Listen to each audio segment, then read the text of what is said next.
Hello everyone, आज के इस वीडियो में हम बात करेंगे बीए प्रोग्राम। सेमेस्टर हमारा सेकंड है।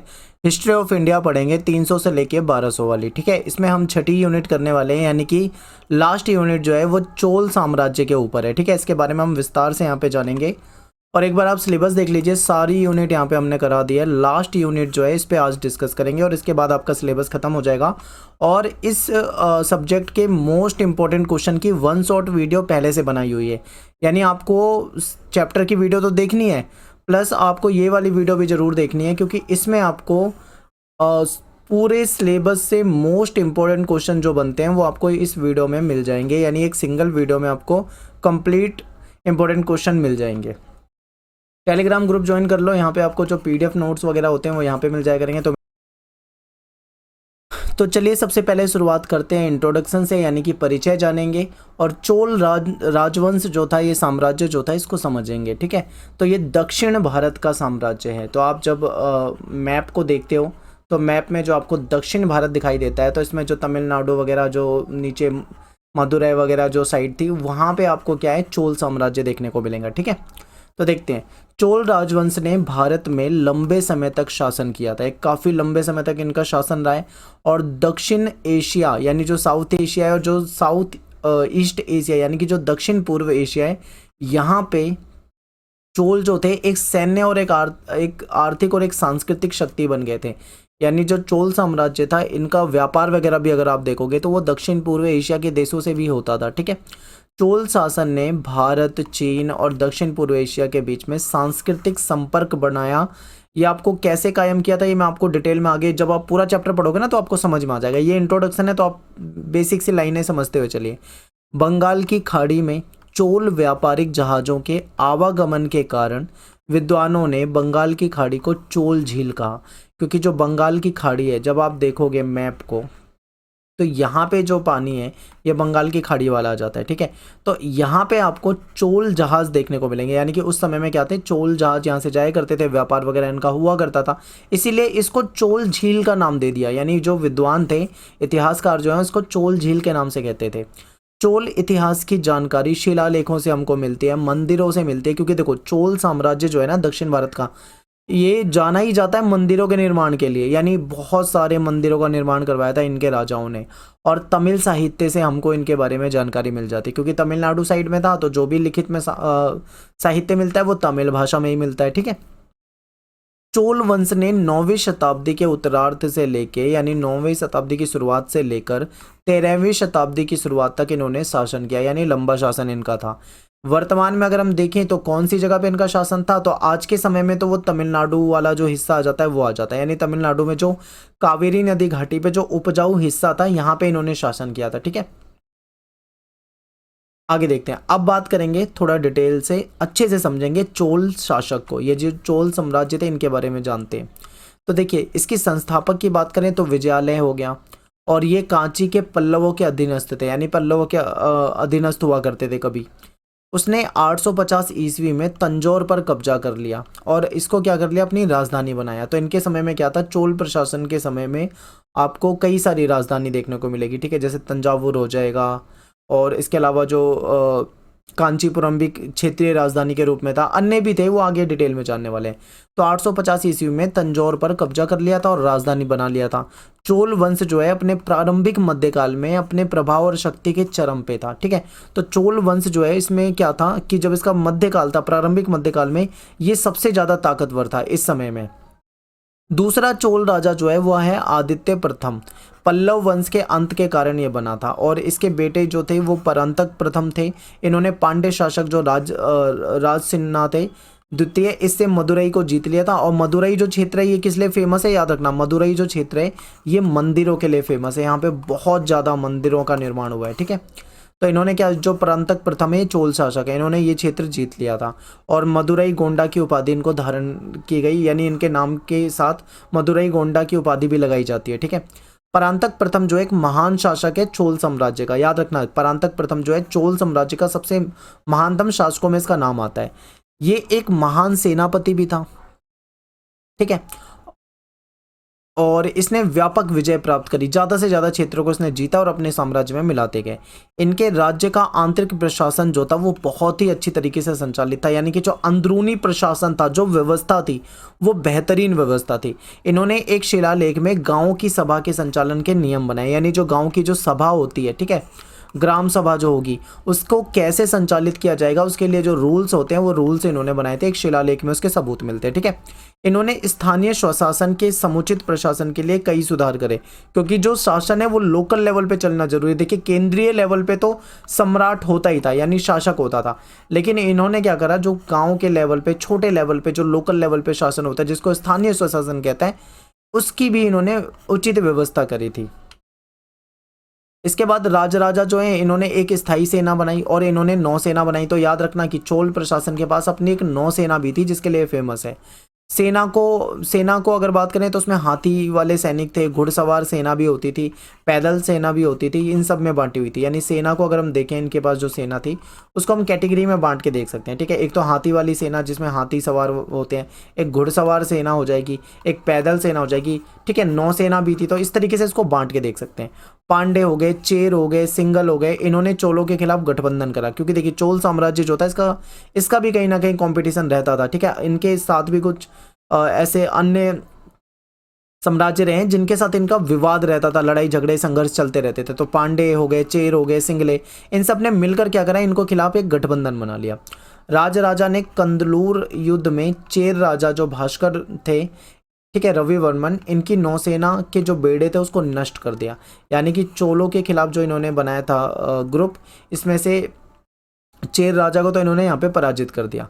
राजराजा ने श्रीलंका का जो उत्तरी भाग था, ठीक है, यानी जो श्रीलंका आपको इस तरीके से दिखाई देता है, इसका जो ऊपर का भाग है, उत्तरी भाग जो है, इस पे भी इन्होंने कब्जा कर लिया था। राजराजा ने स्थानीय स्वशासन को मजबूत किया था, स्थानीय जो शासन था उसको मजबूत किया था, और ग्राम सभाओं और स्थानीय निकायों की स्वायत्तता बनाए रखने के लिए लेखा नियंत्रण प्रणाली इन्होंने शुरू करी थी। तो ये इंपॉर्टेंट है कि आप यहाँ पे एक चीज़ समझोगे कि आप चोल साम्राज्य में देखोगे जो स्थानीय शासन है उसको बहुत ज़्यादा महत्व दे रहे हैं। इससे पहले भी जो शासक थे उन्होंने भी महत्व दिया था, इन्होंने भी महत्व दिया था। व्यापार को बढ़ावा देने के लिए इन्होंने पहला चोल शिष्टमंडल चाइना भेजा था, ठीक है। इन्होंने क्या करा, चोलों का एक ग्रुप जो था, चोल शासकों ने एक ग्रुप बनाया और उसको चाइना भेज दिया। किस लिए भेजा था? व्यापार के लिए, ताकि चाइना से भी व्यापार हो, क्योंकि दक्षिण पूर्व एशिया के साथ तो इनका व्यापार था ही, चाइना से भी व्यापार हो, इसलिए इन्होंने भेजा था। राजराजा ने तंजावुर में जो बृहदेश्वर मंदिर का निर्माण किया था, जो भगवान शिव को समर्पित है, और ये दक्षिण भारत का एक फेमस मंदिर है। चोल साम्राज्य के बारे में जब आप पढ़ते हो तो इसका ये काफ़ी फेमस मंदिर में इसका नाम आएगा, ठीक है। मंदिर और राजधानी ने धार्मिक और आर्थिक गतिविधियों के केंद्र के रूप में कार्य किया। यहाँ पे ये पॉइंट आपको बिल्कुल याद करना है, ठीक है। पॉइंट याद क्या करना है कि जो मंदिर थे ना, ये केवल धार्मिक स्थल या पूजा के स्थल नहीं थे कि आप सोचोगे केवल धार्मिक स्थल थे, नहीं, ये आर्थिक गतिविधियों के भी केंद्र हुआ करते थे, ठीक है। आर्थिक गतिविधियां भी होती थी। 2010 में यह मंदिर जो है 1000 साल पुराना हो गया, यानी 1000 से भी ज़्यादा साल पुराना हो चुका है 2010 में ये।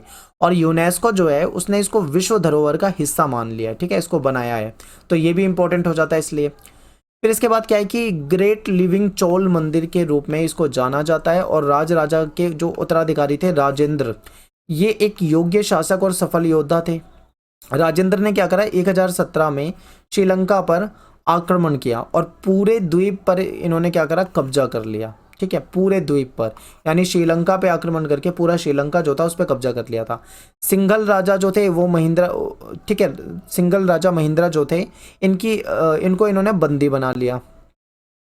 चोल की सेना बंगाल के जो पाल साम्राज्य था यहाँ तक पहुँच गई थी और इन्होंने महिपाल को भी हरा दिया था। यानी चोल जो थे दक्षिण भारत से बंगाल में जो पाल शासक थे, आपने पाल प्रतिहार गुर्जर वाला चैप्टर मैंने आपको पढ़ाया, वहाँ पे बताया था कि बंगाल वाले हिस्से में पाल शासक ने किस प्रकार से शासन किया था। इन्होंने उन पे भी आक्रमण किया और वहाँ के शासक महिपाल को हरा दिया था।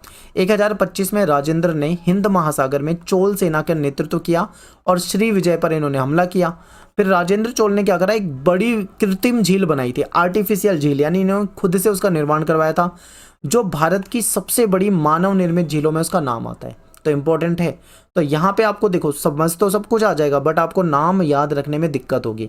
तो आप थोड़ा सा याद रखना कि परांतक प्रथम हो गया, राजराजा हो गया, राजेंद्र हो गया, ये सारे कौन से शासक है, चोल सम्राट हैं, ठीक है, चोल शासक हैं, इनके नाम याद रखना। अब बात करेंगे जो चोल साम्राज्य था, ये इतने लंबे समय तक चला और बेहतरीन चला, तो आखिर इनका प्रशासन कैसा था, यानी इनका राज्य व्यवस्था, इनकी सरकारें कैसी थी, सम्राट कैसे थे, सैनिक व्यवस्था कैसी थी, प्रशासन व्यवस्था कैसी थी, राज्य कैसे चलता था, इन सब के बारे में भी जानेंगे। ठीक है, तो अगर इसको देखें तो इसके लिए हमें क्या जानना पड़ेगा, पहले तो हमें ये जानना पड़ेगा कि जो चोल राज्य था, यानी जो इनका शासन व्यवस्था थी, उसकी प्रगति कैसे थी। फिर केंद्रीय प्रशासन को देखेंगे, फिर जो इनका जो स्थानीय शासन था, लोकल, जिसको हम प्रांतीय प्रशासन या फिर स्थानीय स्वशासन कहते हैं, ये कैसा था, और इनकी सैनिक व्यवस्था कैसी थी, इन सब चीज़ों को जानेंगे। क्योंकि स्वशासन में, एक बेहतरीन शासन में, प्रशासन में, इन सभी चीज़ों की महत्वपूर्ण भूमिका होती है। ठीक है, आगे देखते हैं। अब बात करेंगे चोल राज्य जो थे, वो उनकी प्रकृति के बारे में समझते हैं। तो देखिए यहाँ पे क्या था, यहाँ पे एक चीज याद रखना, राज्य से मतलब यहाँ पे कोई जगह या कोई स्टेट मत सोचना, राज्य से मतलब यहाँ पे सरकार या फिर सरकारी व्यवस्था या फिर सत्ता से है। ठीक है, याद रखना। तो देखिए यहाँ पे क्या पढ़ रहे हैं हम, चोल राज्य की प्रकृति कैसा राज्य था, तो यहाँ पे केंद्रीकृत राज्य था, यानी कि केंद्र में होता था सम्राट, सम्राट सबसे ऊपर होता था, उसके नीचे फिर अन्य अधिकारी होते थे। ठीक है, उनके नीचे लेवल पे और होते थे, इस तरीके से चलता था, यानी केंद्रीकृत व्यवस्था थी जिसमें सम्राट सबसे ऊपर होता था। समझ में आया, आगे देखते हैं।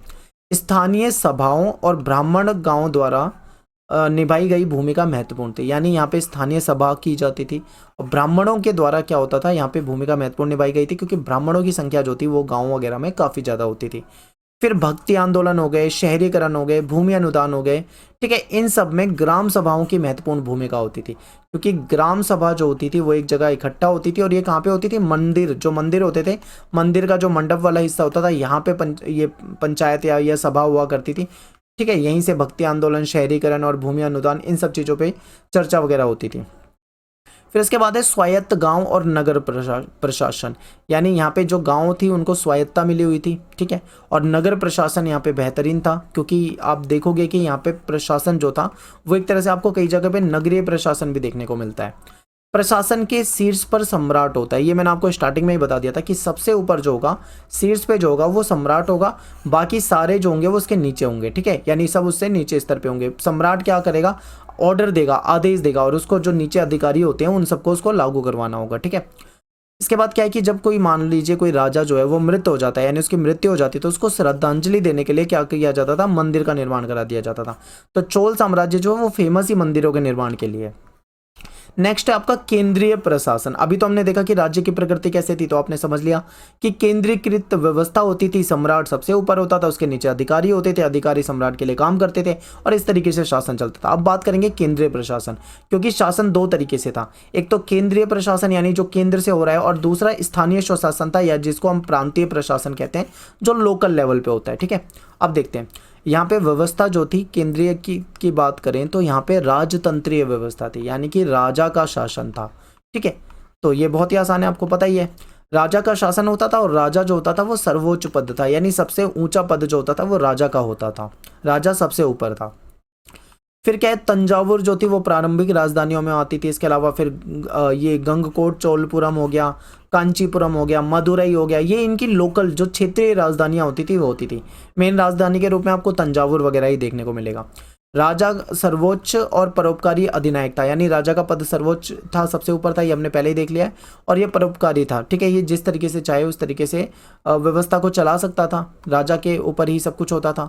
इनकी जो प्रशासनिक भूमिका है, अब राजा की प्रशासनिक भूमिका समझो, ये अधिकारियों को आदेश जारी करते थे, यानी जो राजा होगा, जो सम्राट होगा, वो क्या देगा, वो आदेश देगा, यानी ऑर्डर देगा, और इस ऑर्डर को कौन मानेंगे, इनके जो अधिकारी होते हैं उसको लागू करवाएंगे। ठीक है, और जनता जो है इसको मानेगी, यानी अधिकारी और जनता जो है सभी को राजा का आदेश मानना होगा। तो राजा का प्रशासनिक काम क्या था, आदेश जारी करना।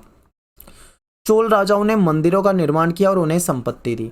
ठीक है, मंदिरों को इन्होंने बहुत ज़्यादा मूर्ति वगैरह देना, भूमि अनुदान में देना, उनको बनवाने के लिए पैसा देना, धन देना, ठीक है, उनको अधिकार देना, ये सब काम किया था राजाओं ने।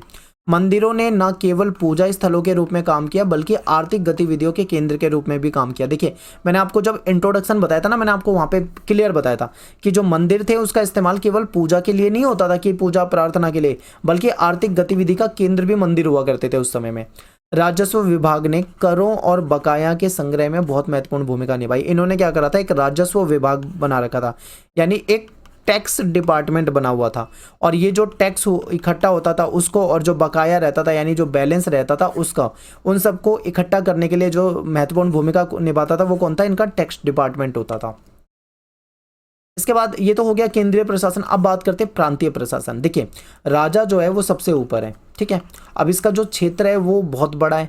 अब राजा अकेले तो पूरे क्षेत्र को विजिट कर नहीं सकता, हर एक चीज़ पे ध्यान दे नहीं सकता, अकेले वो सारी चीज़ें निभा नहीं पाएगा। तो राजा ने क्या करा?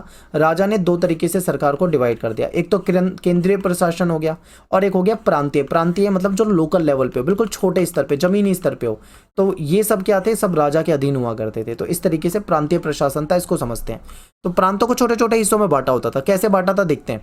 देखिए, साम्राज्य को प्रांतों में बांटा हुआ था। इसको मंडलम भी कहा जाता है या प्रांतों भी कहा, प्रांत या मंडलम दोनों कहा जाता है, ठीक है। तो साम्राज्य को छोटे हिस्सों में बांटा हुआ था, ये समझ में आया। आगे देखिए, अब यहाँ पे एक चीज समझिए, ये है दक्षिण भारत का इतिहास। तो ये तमिलनाडु साइड का था, तो यहाँ पे तमिल भाषा मेन थी। तो यहाँ पे जो बहुत सारे वर्ड हैं वो तमिल भाषा के वर्ड हैं, जो आपको याद करने में बहुत ज़्यादा दिक्कत होगी, ठीक है।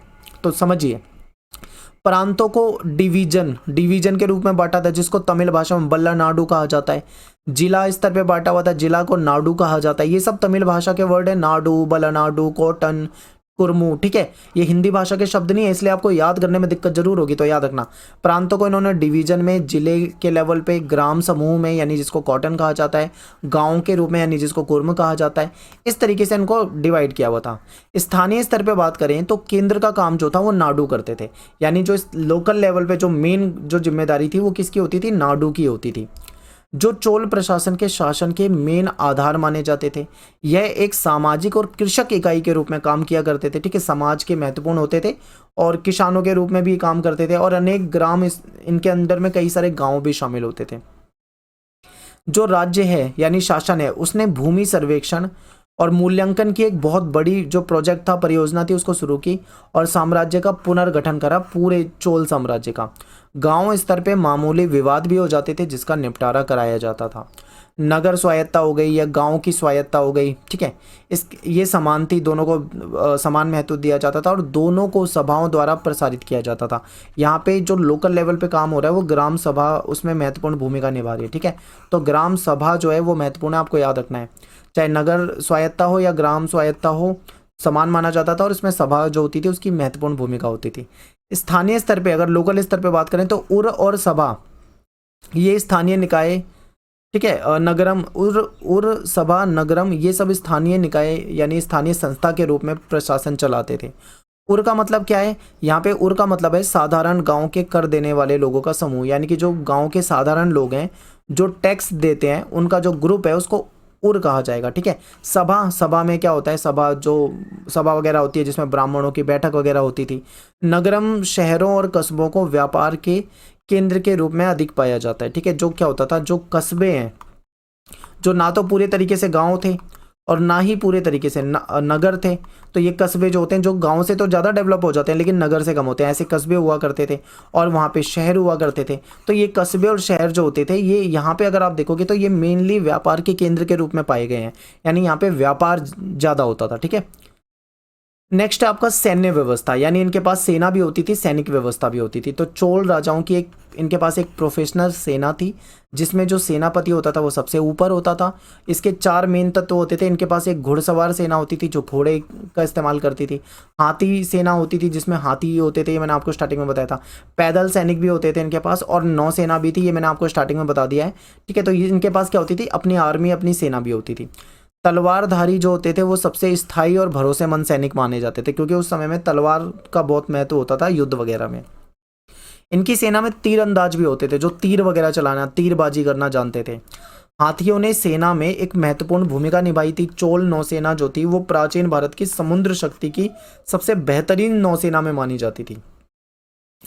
तो आई होप आपको ये समझ में आ रहा होगा। तो इनके पास एक सेना थी। अब बात करते हैं इनकी अर्थव्यवस्था कैसे चलती थी।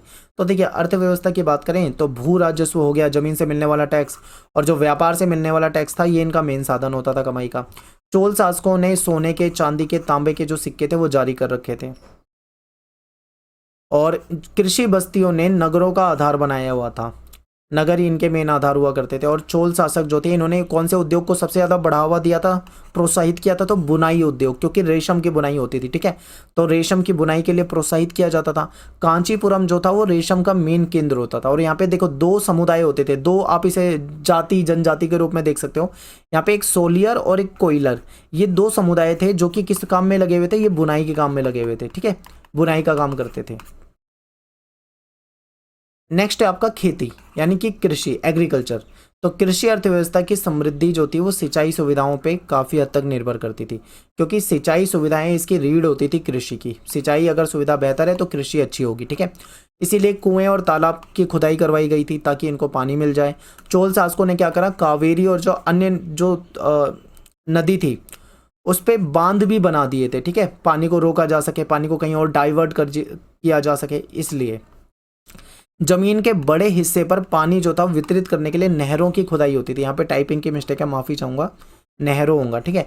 यहाँ पे नहरों की खुदाई की करवाई थी इन्होंने क्या करा था, झील भी बनवाई थी, ठीक है, राजेंद्र चोल ने एक झील भी बनवाई थी। तो इस तरीके से वहाँ पे कृषि होती थी और सिंचाई के लिए पानी इकट्ठा किया जाता था। नेक्स्ट है आपका व्यापार। तो व्यापार बहुत महत्वपूर्ण है चोल के लिए, समझिए। इन्होंने क्या करा, विदेशी व्यापार और समुद्री गतिविधियों में बेहतरीन प्रदर्शन किया। इनका जो व्यापार था वो दक्षिण एशिया के साथ और दक्षिण पूर्व एशिया के साथ भी इनका व्यापार होता था, ठीक है। आपने देखा था कि बंगाल की खाड़ी में इनके जहाज जाया करते थे, तो इसीलिए उसको चोल झील का नाम दे दिया गया था, जो स्टार्टिंग में मैंने आपको बताया इनका बाहरी व्यापार होता था, ठीक है। चीन के साथ, चीन में भी इन्होंने अपना शिष्टमंडल भेजा था व्यापार के लिए, तो चाइना के साथ हो गया। दक्षिण पूर्व एशिया में इनका प्रभाव जो था काफ़ी बढ़ा हुआ था। दक्षिण भारत ने व्यापक समुद्री और वाणिज्यिक गतिविधियां विकसित कर ली थी। कॉमर्शियल एक्टिविटी यहाँ पे होने लगी थी जिससे व्यापार हो सके, इनको लाभ हो सके, ठीक है। दक्षिण भारत के व्यापारियों ने अंतर्राज्यीय यानी देश के अंदर, अपने क्षेत्र के अंदर, और विदेश में यानी देश के बाहर भी इन्होंने व्यापार में महत्वपूर्ण भूमिका निभाई थी। चीन का जो सांग वंश है और बगदाद में जो अब्बासी जो खलीफा थे, ये इनसे इनका व्यापार हुआ करता था, ठीक है। यानी चाइना से भी व्यापार था और बगदाद साइड से भी इनका व्यापार हुआ करता था। नेक्स्ट आपका समाज, कि उस समय में समाज कैसा था। तो चोल जो राजा थे इन्होंने सर्वाधिक समाज कल्याण के लिए भूमि दान दी थी, यानी इन्होंने भूमि दान का महत्वपूर्ण भूमिका निभाई थी। क्योंकि आप देखोगे कि इतने बड़े बड़े जो मंदिर बनाए गए हैं इसके लिए भी ये दान में भूमि दिया करते थे, ठीक है। और मंदिर बनाने के लिए पैसा भी देते थे, अनुदान दिया करते थे, मूर्ति बड़ी बड़ी स्थापित करवाते थे उसके लिए पैसा देते थे। तो ये सार्वजनिक, आप ये मानिए कि जनता के कल्याण के लिए इन्होंने भूमि दान दी थी। शिलालेख से हमको पता लगता है कि एक अस्पताल था जिसका नाम वीरा चोल के नाम पे रखा गया था, यानी चोल के नाम पे रखा गया था।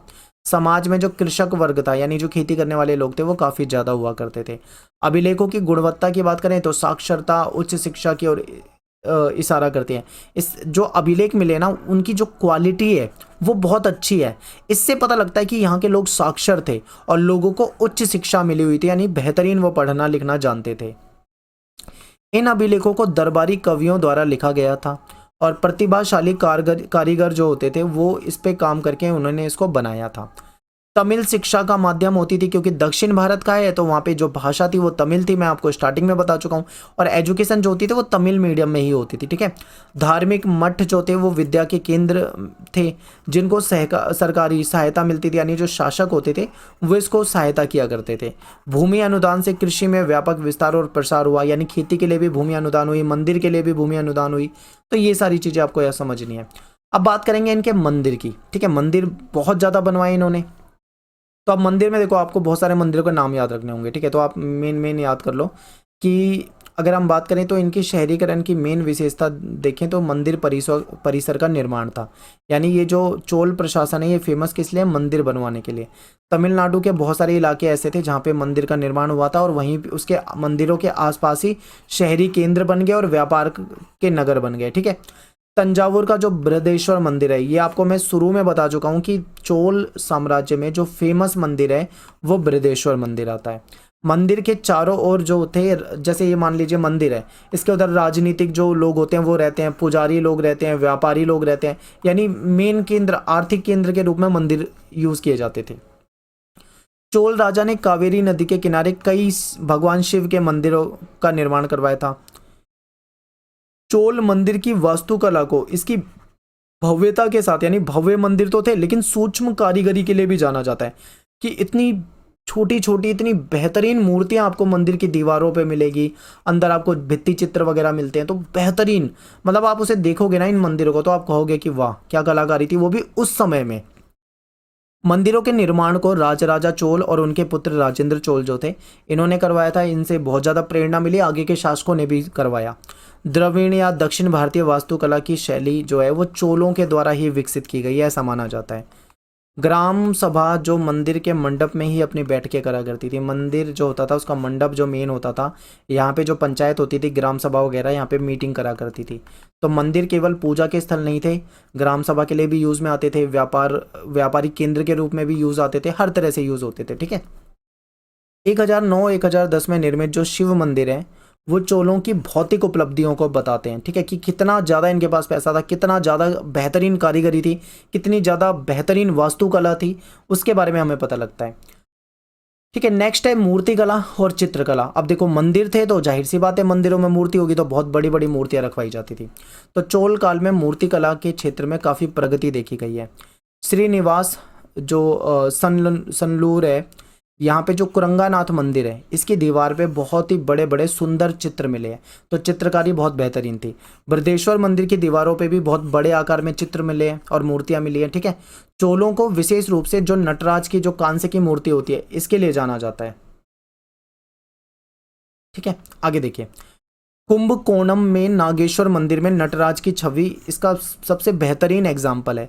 फिर क्या है कि विजयलेश्वर मंदिर, यहाँ पे राजा राजेश्वर मंदिरों की दीवारों पर भित्ति चित्र मिले हैं। मैंने आपको बताया था कि इनके मंदिरों की दीवारों पे आपको भित्ति चित्र देखने को मिलते हैं। यहाँ पे कई सारी चित्रकारी मिलती है, जो उभरे हुए चित्र हैं वो देखने को मिलते हैं, और यहाँ पे कई सारी बड़ी बड़ी मूर्तियाँ मिलती है। ठीक है, और विजलेश्वर मंदिर जो है इसकी दीवारों पे भी बहुत ज़्यादा चित्रित आकृतियाँ मिली है, यानी चित्र मिले हैं। राजेश्वर मंदिर में नटराज और कैलाश पर्वत में उनके निवास को बड़े आकार के दीवारों पर चित्रित किया गया है। ठीक है, भगवान शिव का जो कैलाश में जो उनका निवास है उसको दर्शाया गया है, और जो नटराज की जो मूर्ति है वो दिखाई गई है। ठीक है, तो इस तरीके से यहाँ पे चित्र दिखाए गए हैं।